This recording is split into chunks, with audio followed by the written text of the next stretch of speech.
لقد كان في قصصهم عبرة لأولي الألباب. Ibu-ibu jamaah rahimakumullah. Sebenarnya kalau kita ini menghadiri acara yang bersifat kematian, aslinya kita itu serba salah, Pak. Kenapa kok serba salah? Karena kalau kita sedih, ya nanti yang sohibul musibah, sohibul bed, yo melu-melu sedih. Tapi nek ngekek terus kok yo kita ora wangun. Akhirnya kita tuh bingung di antara dua mazhab. Ada dua mazhab kalau kita menghadiri atau mendatangkan seorang ustadz itu ada dua mazhab. Ada namanya mazhab punyanya Abdullah Al-Haddad.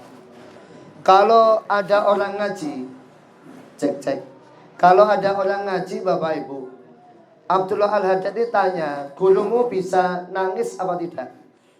Kalau dijawab, wah guru saya lucu, guyon, nggak bisa nangis. Maka kata Syekh Al-Haddad, tinggalkan gurumu, artinya atos. Kenapa? Orang tahu nangis di depan Allah Ta'ala. Tetapi sebaliknya, kalau mazhabnya Syekh Abu Hasan As-Sazili kebalik. Kalau ditanya gurumu itu ustadzmu bisa guyon apa tidak? Wah, ustadz saya nggak bisa guyon, nggak bisa apa itu bercanda. Di sini nangis serius. Kata Hasan As-Sazili, tinggalkan. Kui gurumu ora iso bersyukur. Nah, itu memang kita dalam kehidupan ini, Pak bisa ijol mic Pak, kita bengang-bengung ya, batu ninta itu. Nah, cek. Lah ini udah cukup Pak. Pak Haji sambut Pak Haji. Sambut. Ini baterainya habis. Nah, ketika kita menghadiri acara begitu sedemikian ini malam ini, memang kita harus berada di antara dua sisi. Satu sisi kita ikut bersedih, berbela sungkawa, yang namanya kematian memang begitu. Tapi di sisi lain kita juga punya tugas untuk menghibur, untuk menggembirakan.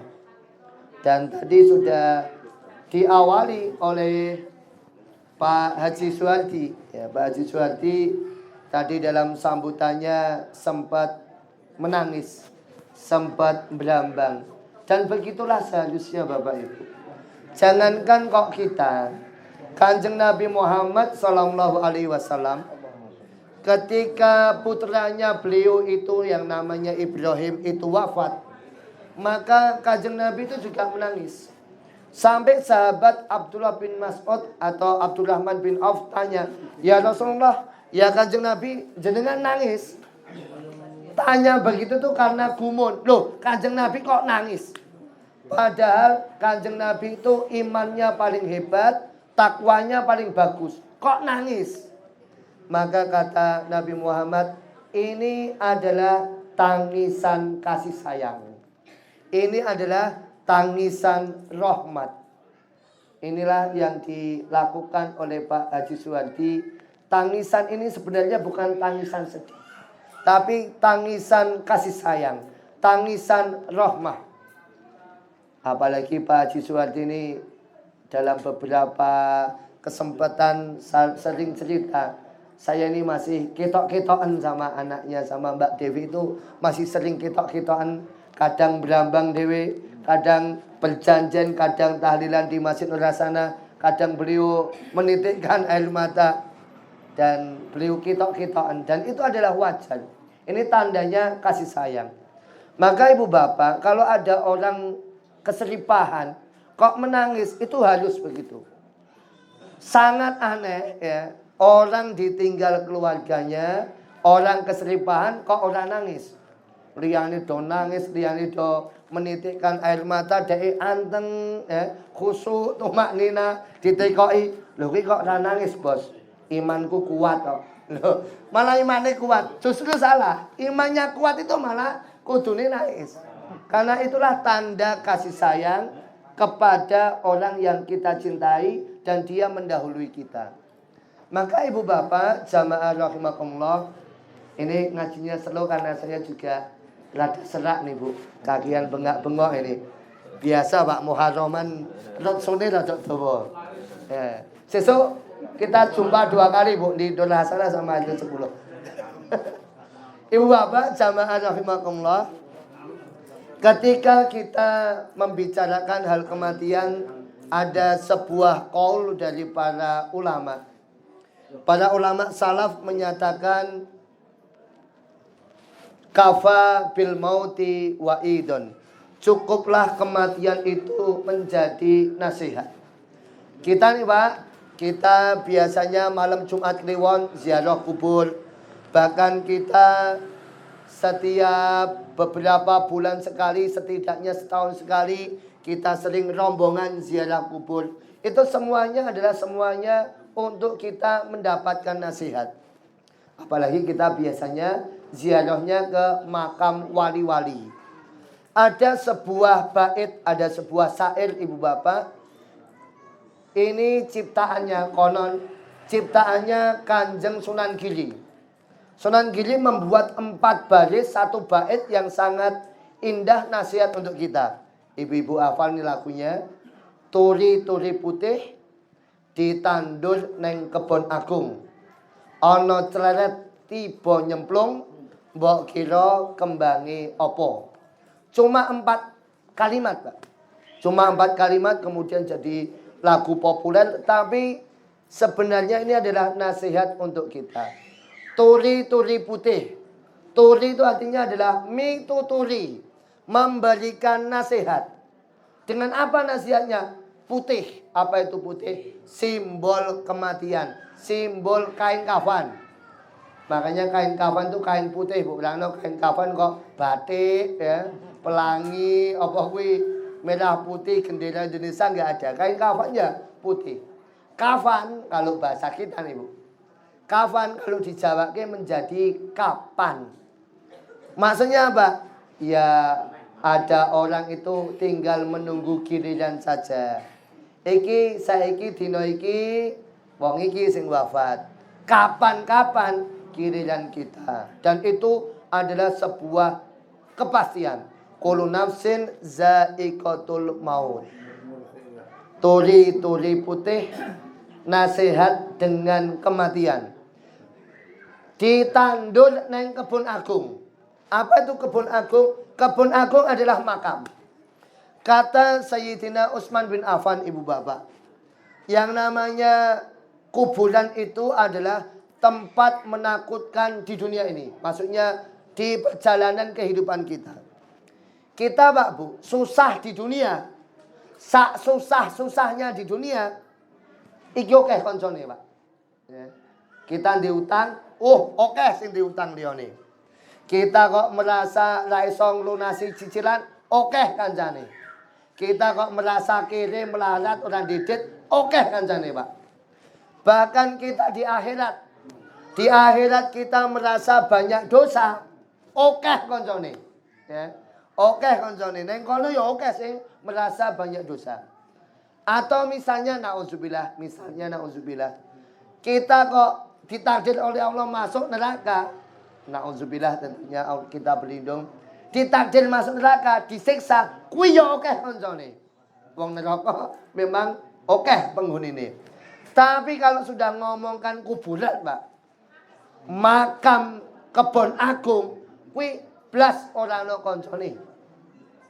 Teman kita hanya amal kita. Kalau di dunia bisa petok omong-omong. Di akhirat kita petok omong-omong. Bahkan di neraka bisa petok omong-omong. Masalakakum sakor. Kenapa kamu masuk neraka sakor?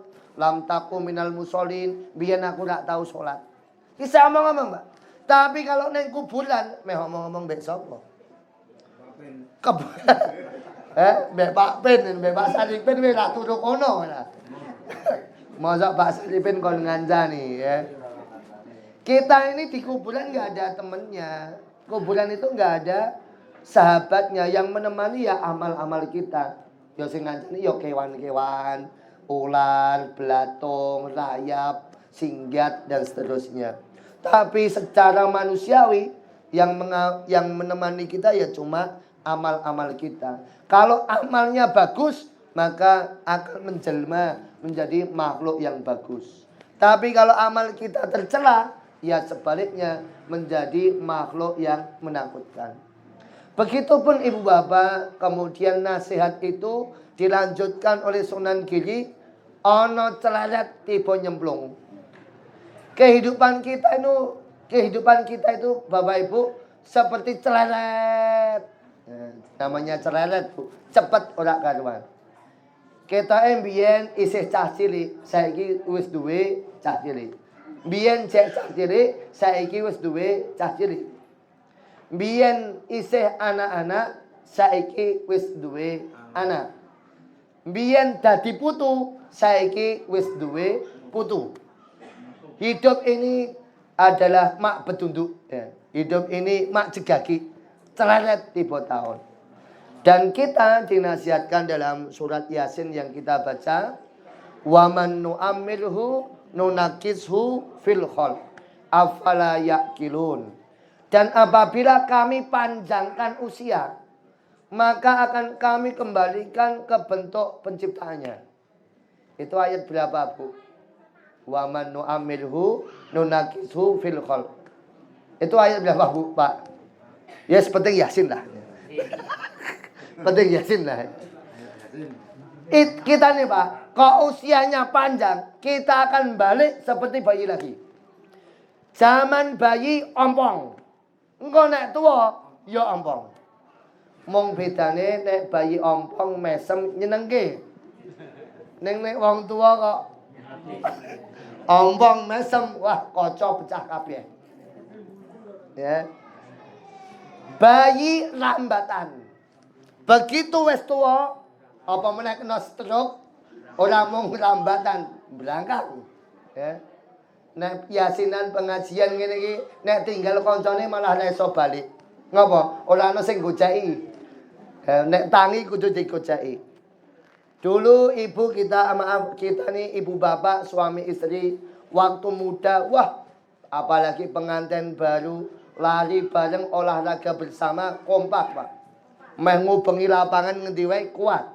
Saiki aja meneh mlayu, mlaku ketinggalan. Wah, ndi mau jebule ngos-ngosan nang mburi, ya. Kita nih Pak Bu, dulu bayi itu didorong dengan kereta bayi, baby walker. Begitu tua, ada orang yang didorong dengan kursi roda. Kursi roda. Ya nek kita dorong bayi, nuwun sewu jenenge bayi, Bu. Jenenge bayi walaupun dia ngecas ya, plengah-plengeh kita seneng. Apa? Cah cilik bayi. Jajal wong tua disuruh plengah-plengeh ngecas. Sing nyulung iki ya isin, Pak. Apa meneh mbiyen jaman nom-nomane galak. Walah Pak mbiyen pas siap nyeneni aku, saiki ndang loro aku kon nyuruh. Joroke sisan kapok. Loh, kita ini kadang dalam kondisi begitu. Begitu usianya panjang kita akan dikembalikan lagi seperti bayi. Kenapa? Hidup kita ini seperti celeret cepat begitu, Pak. Maka kita ini Bapak Ibu, ini sekaligus evaluasi bulan Muharram. Kita itu kan dikasih oleh Allah nikmat yang sangat sering kita lupakan. Nikmatani al-maghbunun aksaru minan nas. Ada dua nikmat yang sering dilupakan manusia, yaitu al-farah as-sihah wal farah, yaitu sehat dan sempat. Mumpung Bapak Ibu ini masih sehat, mumpung Bapak Ibu ini masih sempat, ayo kita gunakan. Gunakan untuk apa? Untuk beramal. Karena nasihat terakhir dari Sunan Giri adalah mbok kira kembangnya apa? Apa itu maksudnya kembang? Kembang itu adalah simbol wewangian, simbol keharuman. Maka kalau kita ziarah itu selain ziarah namanya adalah nyekar. Nyekar bukan nyekar nyanyi bukan, tapi nyekar dalam artian lagu ya. Bukan dalam artian lagu tapi dalam artian kembang. Kalau kita ziarah Mbak Bu, maka kita harus bisa mencari kembangnya. bisa menjadi wewangiannya. Kita ziarah ke makamnya wali. Maka kita harus nggak cuma mendoakan, nggak cuma piknik numpak bis, bukan. Tapi kita harus bisa mencari wewangiannya para wali. Oh, ini dari wali ini, dari Sunan Kalijaga, apa ya yang bisa saya contoh, apa yang bisa saya tiru. Kita ke Sunan Bonang, Sunan Kudus, Sunan Muria, sampai munggah gunung Direwangi kesel-kesel. Ya kalau kita cuma munggah midun cuma itu kesel. Kita diminta untuk mencari kembang wewangian. Kehidupan kita ini Pak Bu adalah wewangian. Maka begitu kita dinasihati oleh Sunan Giri tentang kematian, segeralah kita beramal baik. Karena di makam nanti kalau kita udah masuk kuburan, yang ditanya itu tentang wewangian kita. Bagaimana wanginya kita saat sholat, bagaimana wanginya kita saat darus, bagaimana wanginya kita saat ngaji seperti ini, bagaimana wanginya sedekah kita, wanginya puasa kita, wanginya amalan kebaikan kita. Itu ditanyakan dan itu adalah amal soleh kita. Maka mumpung masih sehat, mumpung masih sempat, jangan ditunda-tunda kalau ada kebaikan. Kita ini kan kadang suka nunda Pak. Misalnya ibu-ibu ini harus paling hati-hati. Ya. Ibu-ibu harus paling hati-hati, jangan sampai menunda. Kita udah masuk azan. Allahu Akbar, Allahu Akbar. Bu, mbok sholat, ngose. Engko iki ke tanggung ke asasah. Ya, sinetronnya cek main. Engko tiba begitu mau sholat, malah halangan. Tamu datang bulan teko. Akhirnya apa? Enggak jadi sholat. Kita nih kadang suka menunda. Yogi mumpung kosong ngaji. Kalau ditunda engko wae bar maghrib. Wis ana waktu kosong, sebelum maghrib ada waktu kosong, gunake ngaji. Aja nunda engko bar maghrib. Kenapa? Bar maghrib sapa ngerti engko malah ana tamu. Ora sida meneh. Sing paling parah ngilai wong lara, Bu. Ayo Bu, besok. Alah aku sesuk wae. Jebule sesuk malah kaset mati dhisik. Malah rak sida ngilai. Kenapa? Ketunda. Kita nih Pak Bu harus jujur terus terang sama diri kita. Kadang kita itu lebih patuh diperintah manusia daripada diperintah Allah. Kalau diperintah manusia, waduh kita langsung rikat semangat. Kita berangkat segera sampai tujuan. Tapi kalau yang perintah Allah suruh sholat, kita kok kelihatannya susah betul. Mau contoh nggak Bu? Kita itu kok lebih patuh sama manusia daripada Gusti Allah. Contohnya ya ibu-ibu sama Pak RT itu gawe sego goreng ala Mbak Ita. Ya Allah ya Rabbi. Pokoknya direwang-rewangi semangat, seragame kompak, bendera merah putih, wes kaya chef master dadaan. Sak Semarang, wah komplit. Itu padahal itu perintah manusia, Bu. Itu perintahnya Mbak Ita, ya. Nah itu Pak Munaji pakai kaos merah, semangat masak nasi goreng. Pak Haji Sunarso, gimana? Udah siap? Wah, langsung semangat nasi goreng. Ibu-ibu RT 7 juga begitu, RT 6 juga begitu, RT 10 yang ngono. Ya Allah ya Rabbi, wingi kan yo keselipahan to Pak. Tak goleki RT ku ki nang ndi, kok jebule syuting ya Allah ya. Tanggane mati, Pak. Tanggane mati ki ditinggal syuting. Padahal ki perintahnya manusia, Pak. Sebabnya apa? Dioyak-oyak Pak RW. Nah kita itu Pak Bu, kadang kita nih lebih rikat, lebih semangat kalau diperintah manusia. Padahal seharusnya kita tuh harus semangat, rikat, langsung gagi, langsung les-les, sat-sat itu kalau diperintah Gusti Allah. Maka ibu bapak, jamaah rahmatullah, ini nasihat untuk kita yang masih hidup ya. Kalau bagi kita yang masih hidup, tugas kita kepada orang yang sudah wafat adalah mengirim mengirimkan doa ya. Kenapa? Orang yang meninggal itu seperti orang kelelep, orang tenggelam. Yang namanya orang tenggelam, kelelep itu rasa disemayani.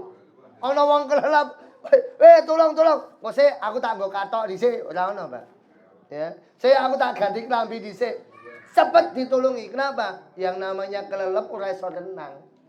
Kudu langsung ditulungi.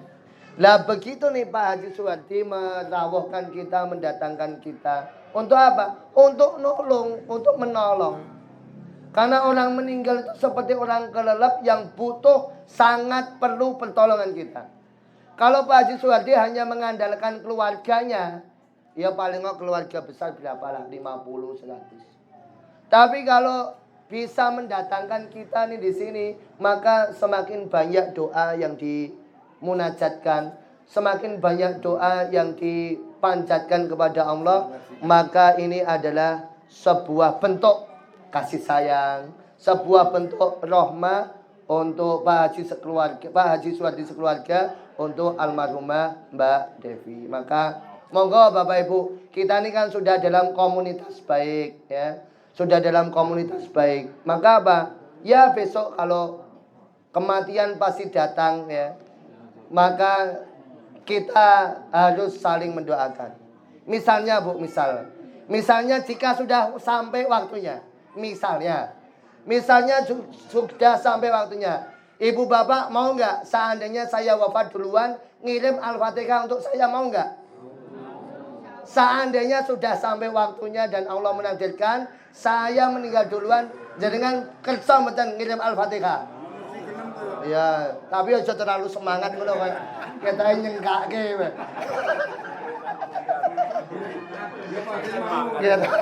Ini contoh. Kalau sampai di Tewantini. Kenapa? Sudah dalam komunitas baik, kita saling doa, mendoakan agar kita tidak hanya berkumpul di dunia, tapi juga kita bisa berkumpul di akhirat, di surganya Allah Ta'ala. Amin, Allahumma amin. Demikian yang bisa kami sampaikan. Kurang lebihnya mohon maaf. Usikum wa nafsi wa iyaya bittaqwallah. Wassalamualaikum warahmatullahi wabarakatuh. Waalaikumsalam warahmatullahi wabarakatuh. لقد كان في قصصهم عبرة لأولي الألباب